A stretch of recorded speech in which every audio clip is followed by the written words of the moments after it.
Agência da Boa Notícia Guajuviras. A comunicação cidadã em primeiro lugar.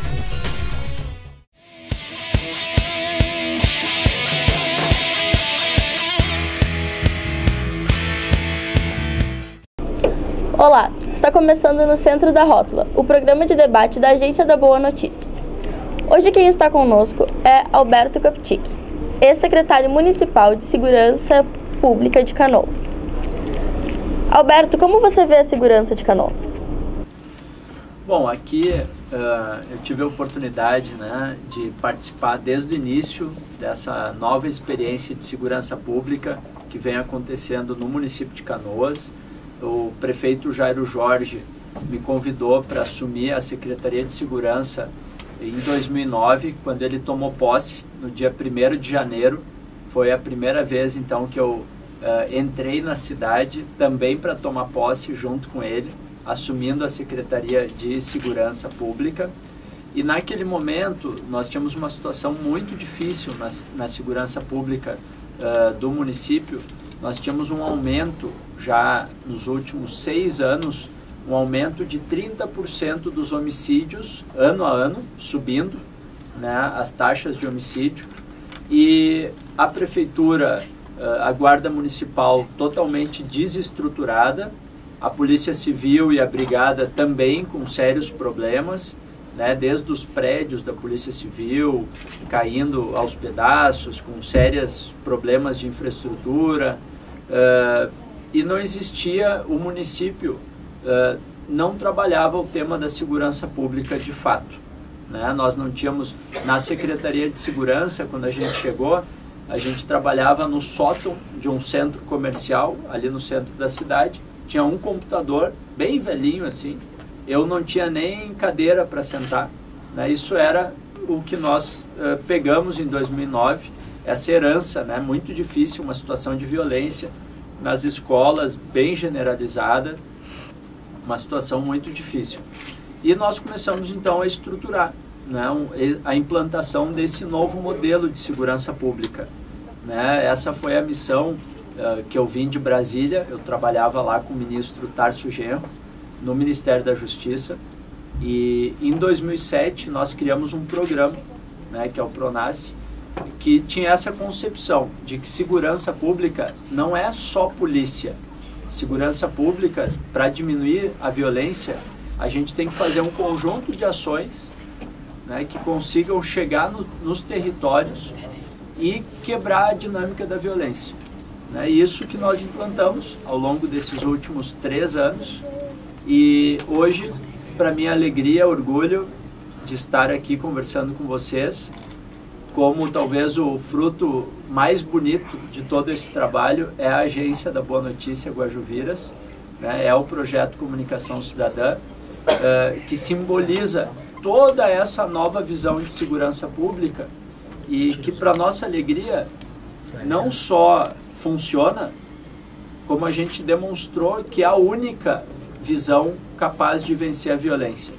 Olha, quando a gente chegou, uma das primeiras coisas que a gente fez foi uma pesquisa chamada Pesquisa de Vitimização. A gente pode olhar os dados de segurança pelos boletins de ocorrência ou fazendo uma pesquisa direto na casa das pessoas, perguntando se elas já foram assaltadas, o que elas acham das polícias. E nós fizemos essa pesquisa em março de 2009, abril mais ou menos, e 82% das pessoas, dos cidadãos de Canoas, disseram que não confiavam na polícia e que a segurança de Canoas era ruim e péssima, 82%. E nós atingimos hoje uma avaliação positiva do trabalho das polícias e da melhoria da segurança no município, uma avaliação positiva de 70%. Nós viramos essa realidade. Eu não creio que isso jamais tenha acontecido em alguma outra cidade do Rio Grande do Sul. Então eu não tenho dúvidas que a gente tem uma melhora concreta nos índices de segurança e de violência e uma melhora muito importante na sensação de segurança e autoestima de toda a população de Canoas, em especial do Guajuviras. Para você, qual a raiz dos nossos problemas de segurança? Bom, essa é uma longa história, né, que já vem de muito tempo. Vou resumir assim, mais ou menos o que eu sempre digo, né? São 3 grandes processos que nos fizeram chegar nessa triste realidade de hoje vivermos no país que tem o maior número de homicídios do mundo, né? Nenhum outro país do mundo tem tanto homicídio quanto o Brasil. Por que isso? Primeiro, lá atrás, lá no tempo do Dom Pedro, né, que a gente lê nos livros, lá no Brasil Colônia, a polícia foi criada para reprimir os pobres e os escravos. Para isso que a polícia foi criada no Brasil. Então, guarda essa informação aqui. E aí a gente vai, o Brasil, o tempo vai passando, a gente tem um desenvolvimento muito desigual, sempre, né? Só os de cima ficam cada vez mais ricos e os pobres cada vez mais pobres. Durante a ditadura, a gente teve uma migração das pessoas do campo para a cidade muito rápida, né? Se vocês perguntarem para as famílias de vocês, em 1960, os avós nossos, a maioria vivia no campo, em cidades do interior, e migram para os centros urbanos, muito rápido. E os centros urbanos que já tinham um problema de pobreza, aí surge a favela, surge a vila, né? Com muita pobreza. E a polícia, durante a ditadura militar, na década de 60, 70 e 80, a polícia fica ainda mais violenta. A polícia é treinada para a guerra, né? O principal inimigo daquele período eram jovens. Então a polícia se distancia da comunidade ainda mais e fica ainda mais preparada para enfrentar a guerra, que é o que a gente vê até hoje, né, no Tropa de Elite. O Capitão Nascimento, o BOPE, ele nasceu nesse período, né, para fazer guerra, para entrar, atirar. E aí depois, na década de 80 e 90, a gente tem o terceiro problema, que foi um período de muita miséria, onde o país não cresceu, onde o governo parou de investir, de fazer políticas públicas, né? E então esses 3 períodos, desde a colônia, a ditadura, mais esse período que a gente chama de neoliberalismo, né? Que o governo vendeu tudo que tinha. Se a gente estivesse vivendo nesse período, isso aqui já estava vendido tudo, né? Para alguma empresa, porque o governo não tinha que fazer nada, né? Cada um que se virasse. Isso fez explodir. E a violência, especialmente na juventude, que não parou de ter perspectiva de futuro. E a polícia, que teria que ser a força, né, a saber diminuir a violência, ela chegou aqui como uma força que aumenta a violência, muitas vezes, quando faz o seu trabalho, né? Então esse é o desafio. Isso não é culpa de um policial, né? Isso é uma herança que muitos policiais, inclusive hoje, estão trabalhando para modernizar a polícia, para tornar ela mais próxima da juventude. Então esse é o que a gente fala do novo modelo. Mas por isso que eu acho que a gente chegou por isso que a panela começou a ferver aí bastante. A chapa esquentou por causa dessa história toda aí, desses 200 anos de história aí do nosso país. De que forma a morte de mulheres vítimas de agressão doméstica pode ser evitada? Ótima pergunta. A morte de mulheres, né, dos 50 mil homicídios no Brasil, 10% são mulheres vítimas de violência, né, de maridos agressores. E tem uma coisa que as pessoas dizem, que é assim: o crime passional, que é o nome que se dá para o crime que se dava antigamente, para o crime que é o marido mata a mulher, é por paixão, então é crime passional, que eu acho que não tem, tá errado, né? Isso não é paixão nenhuma, matar alguém. De que esse crime não tem como ser evitado, porque o cara se enlouquece, né? Imagina se todas as gurias ou mulheres decidissem matar os guris cada vez que o guri trai elas. Quantos homens mortos não ia ter, né? Então, né, não é bom, né? Não é bom. Então, e de que esse crime, então, não tinha como prevenir. Não tem como prevenir. Mentira. Isso é uma mentira. 90% das mulheres, eu falo bastante número, porque o número não mente, né? 90% das mulheres que são mortas procuraram ajuda. Foram na delegacia, foram no centro de referência ou até para casa-abrigo, né? Voltaram para sua casa e não tiveram o devido acompanhamento. Esse homem, esse covarde, né? Esse machão covarde, ele ficou solto, né? Então, o que a gente tem tido no Brasil? A lei melhorou, a Lei Maria da Penha, né? Que todos nós conhecemos ou já ouvimos falar. Antigamente, por que a Maria da Penha é tão importante? Ela é uma lei nova, tem 4, 5 anos, né?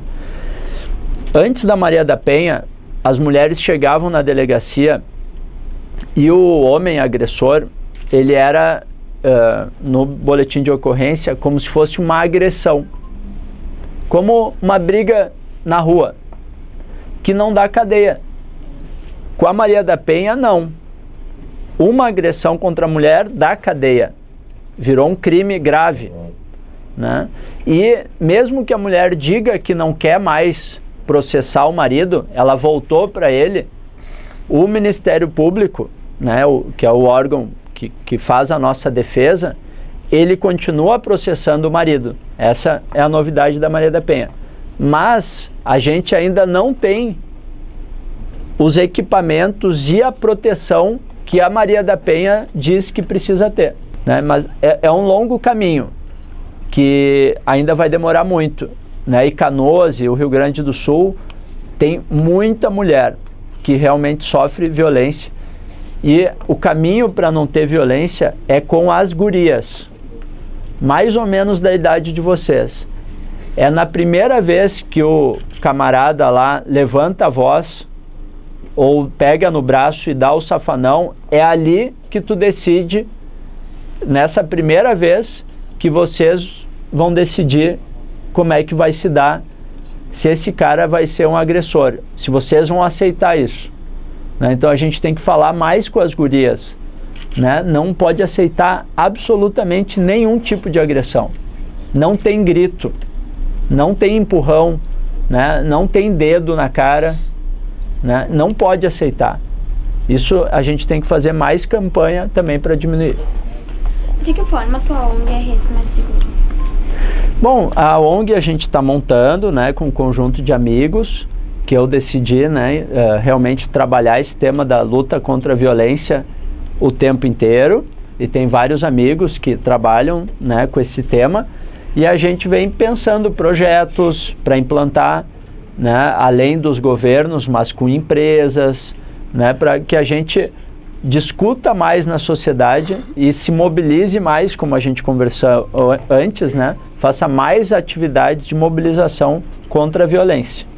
Esse é um pouco do nosso projeto, né? A gente tem várias ONGs muito legais, o Viva Rio, o Sou da Paz, né, que tocam esse tema em outros estados, né? E a gente quer fazer isso aqui. O que é o Núcleo de Assessoria Jurídica Popular? Bom, na JUP, né, que é um núcleo que a gente criou no tempo que eu estava na faculdade, né, já fazem 10 anos. Na época eu tinha até cabelo direitinho, né? Agora já tô sem, de tanto trabalhar. E o Najup, a gente criou dentro da faculdade de Direito, a gente criou um núcleo de jovens sem o apoio da faculdade, né? E a gente começou a visitar movimentos sociais, teve um professor que é o Jacques Alfonsin, e a gente começou a visitar ocupações de terra, ocupações de moradia, movimentos de luta pela moradia, movimentos contra a violência, né? E a gente começou a prestar assessoria jurídica para esses movimentos, né? Baseado bastante numa coisa que a gente chama de direito achado na rua. É uma visão, para deixar mais simples, como a que vocês estão fazendo aqui com a comunicação. Tem a faculdade de comunicação, a realidade. Só que fora dos muros tem outra realidade. Será que a gente não pode usar a comunicação diretamente com o povo como uma ferramenta, né, de liberdade? Claro que pode. E o Comunicação Cidadã é isso. O Najup foi a mesma coisa, mas usando o direito como ferramenta de transformação social. Desde quando você começou a se interessar no setor de segurança?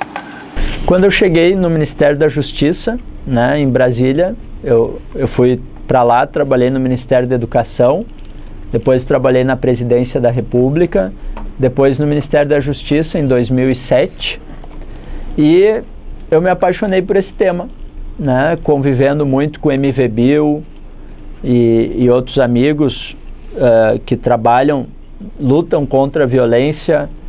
A dedicação dos policiais me apaixona, eu acho isso muito bonito, né? O policial que ganha uma miséria e está na rua ali se arriscando a tomar tiro, né? Muitas vezes por R$800 e tem que sustentar a família dele inteira, atende problema o dia inteiro, gente chorando, gente gritando, gente ensanguentada, haja a cabeça, né?